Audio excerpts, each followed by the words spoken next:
Hi, and welcome to video. What, have you not heard of it? You watch it on a little screen sometimes? Yeah, I think you get the picture. Today I'm going to wish that video never existed because we're looking at some TikToks. We never look at good TikToks, you know? You ever think about that? We never look at good TikToks these days. It's always the cringe TikToks. It's always the bad ones. Anyway, the biggest thing with TikTok is that not only can it spread a lot of misinformation, it's also really cringe. And I'd like to think of myself, if not anything, the cringe police. I'm basically the United States of drone striking cringe whenever I see it thousands of miles away.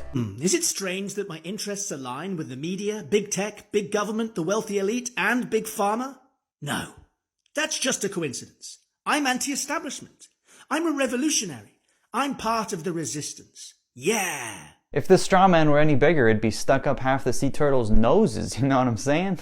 If the straw man were any bigger, they'd be burning it down at Burning Man. If the straw man were any bigger, he'd be walking around with Alice in Wonderland looking for a heart or a brain. You know. Imagine thinking that a leftist would agree with like anything said on mainstream news, especially in the UK, which is where I'm assuming this guy's from, but he's mainly capitalizing off of like an American reactionary standpoint, so I don't fucking know. But like MSNBC does not reflect the leftist opinions even remotely. Are you fucking kidding me? You have to be so politically illiterate to actually think that you're already a conservative no matter what you say. No leftist ideologically aligns with big pharma on anything. And morons like this will say, well, the vaccine is like a product of big pharma. That doesn't fucking matter. We're in a special circumstance right now. I don't know if you know. Man, something about being a conservative just makes you so ugly. Can we talk about this? 80% of Charlie Kirk's head is blank. Steven Crowder looks like he's a normal person but slightly inflated with a thick layer of air. Every time I see Dennis Prager, he's slightly larger. Like he's Nikocado Avocado, but for fascism. Tim Pool is so openly insecure about his baldness that he likes to pretend that wearing a beanie hides his identity, despite that being one of the only identifying things about this very generic, bland-looking, ugly-ass man. And Ben Shapiro just looks like an evil caricature of Pete Buttigieg. Another very boring, very evil man, but still. There's something about being a conservative that just makes you look uglier. And I mean, it would explain why conservatives are so angry all the time. I think it's kind of a self-fulfilling prophecy. The more conservative you are, the more bald and ugly you become, and therefore the more angry you are at the world, and it kind of just keeps going into a circle until you turn into one of the apostles from Berserk. There are NHS heroes, but some of them aren't taking the vaccine. Oh God, this is so difficult.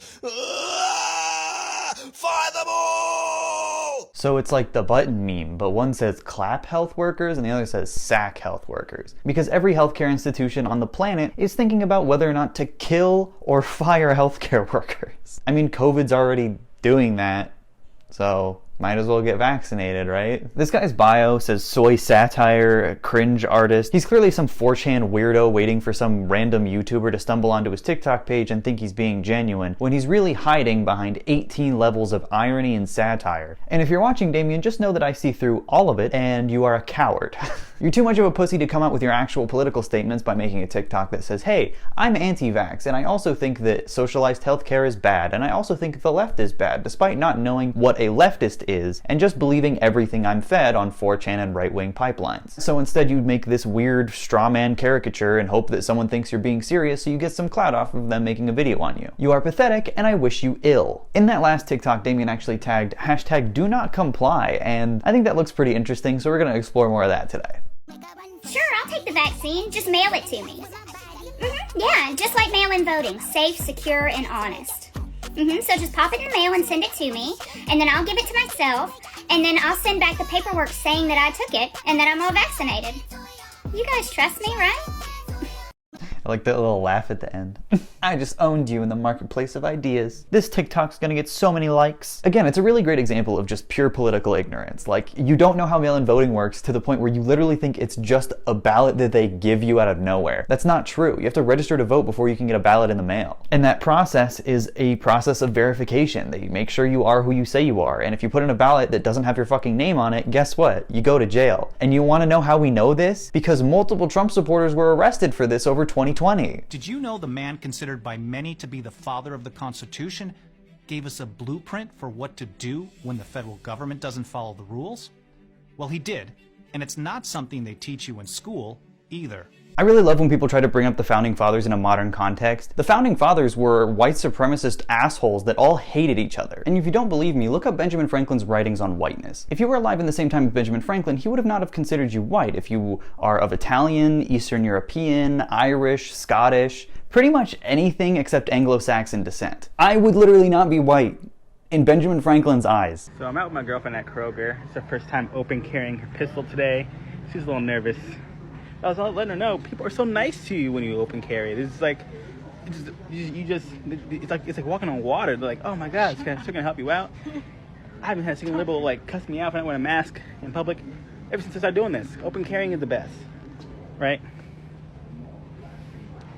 Oh my God. America's a fucking broken country, dude. I don't know what we can do to fix things like this. I'm just gonna go around holding a knife like this. Don't make fun of me, this is the only knife I have in here. Yeah, everyone's gonna be really nice to me, because the implication is if they wrong me, I will stab them. Go ahead, post a mean comment. Look, I got another knife on here too. I'll double stab you, you know? Also, I just don't believe that people were being extra nice to him. I think he's just lying. Like, I believe that no one asked him to put on a mask because he literally has a gun. And in America, if you don't know, grocery stores get shot up sometimes. Sometimes people just kill people in the grocery store, you know? Just with a gun. Just randomly. So yeah, I kinda don't care if he was stealing something. I probably wouldn't fuck with him. Doesn't mean he's not a fucking asshole, though.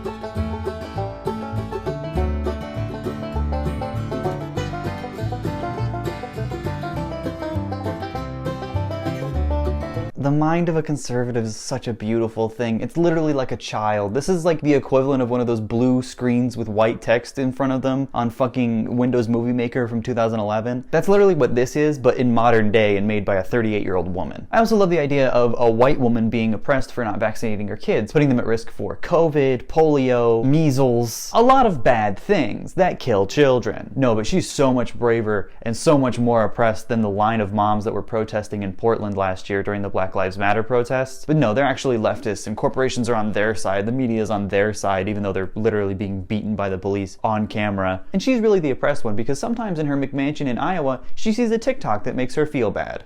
To everyone that has not been vaccinated yet because you refused to cave into the government threats, the media hype, or all the brainwashed people around you trying to force you into getting it, I just want to say congratulations.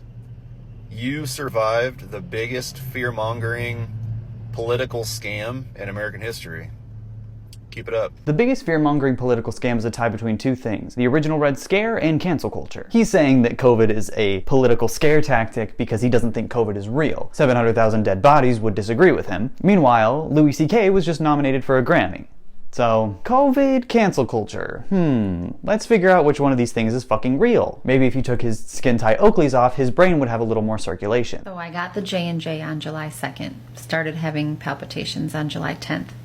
That has also led to racing heart and pounding heart, constant chest pain, shortness of breath, daily headaches. My OBGYN decided that he thought I should go see a cardiologist, so I did that today. I get to wear that for the next 2 weeks to monitor my heart. I need to have a stress test and a echo to see what's going on with my heart. And I follow up with him on the 10th of November to find out what everything shows. More expenses that I'm going to have to pay, and I'm super concerned about what's going on inside of me. But they want to mandate this for children as young as 5. No. This lady gets vaccinated and then 3 days later has heart disease symptoms. How could they possibly be related? These couldn't possibly be more separate things. This lady doesn't have heart disease because she was vaccinated. She has heart disease because she lives in America. How are you going to live in a nation where a restaurant named Del Taco sells a cheeseburger that looks like this and think the vaccine's the thing that gave me heart disease? I saw something today that I just have to share because I just think it's absolutely hilarious. It said COVID-19 is like eating raw cookie dough. We know the risks. Now let us live our lives. God damn, dude. Conservatives are literally children. I think they're literally children. I also really like the implication that conservatives like getting COVID. Like they want to, because it fucking seems like it sometimes. Have you ever eaten a lot of raw cookie dough? I have. And I was really fucking nauseous, because that shit has raw eggs in it. It's fine to eat in small little, nibbles, but if you eat a lot of it, you're gonna feel a little shitty. If there was a vaccine that let me eat as much cookie dough as I wanted without getting sick, I would take it immediately. Thank you so much for watching my propaganda. Please click like if you had a good time. Feel free to subscribe for more videos like this every week. Shout out to my Patreon. Patreon shout out now. Hi, welcome to the Patreon shout out that is recorded much later than the video was recorded. Shout out to Cured Meat, Grant Schwabacker, Emmy Like the Award, Captain AML, Pancake Batter, Hatun Alamari, Icky, Lori Pilt, Comrade Sad Boy, Joel Caven, Grace Nordenson, Nick Vangelatos, Nebulosity, Reed Walrus, Button Stuck, Rodney Case, Binary Fate, Natalie Falls, Charlie Pooh, Jan Ramsey, SK, Krzysztof S, Catherine S. Bell, Anya Kaiser, L. Autumn, Bubble Tea, Brennan, Zitrilby, Graham, Janet Holmes, Liz Johnson, Spangler, Fizzlefer, Len, Roe Ramden, and Brina Rice. Thank you so much to all my patrons. You guys are all incredible, and it's super flattering that you guys want to support me, and it means a lot. Okay, bye.